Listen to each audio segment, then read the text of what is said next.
Buonasera a tutti, qua è Aliens Firecrackers e oggi abbiamo una compilation di petardi, principalmente artigianali. Partiremo in ordine crescente dai meno forti ai più forti.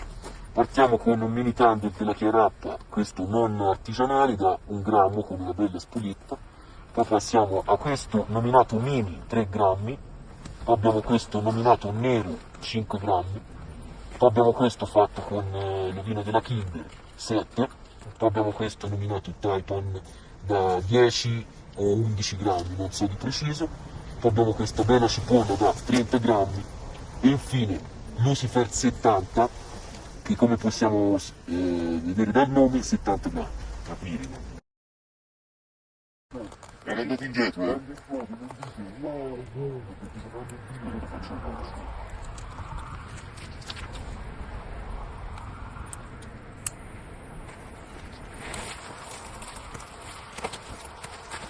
Porco Dio, trovi. Spagetta.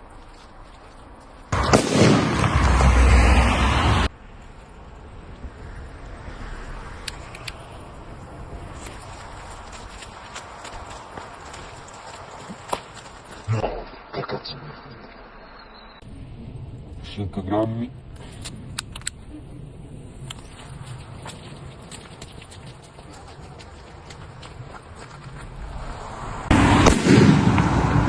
Bello, bello. 7 grammi. Via, via, via, via, via, via.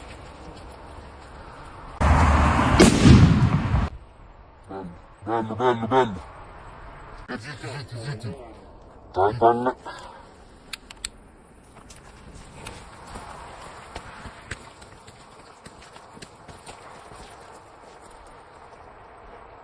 No, cazzo, vabbè.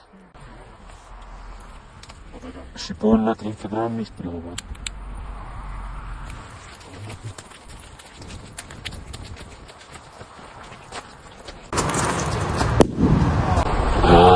Oh, non si fa, aspetta, si fa.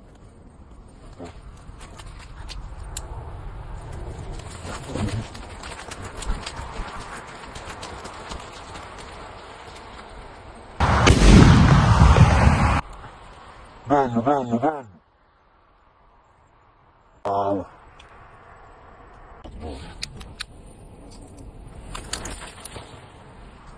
Titano.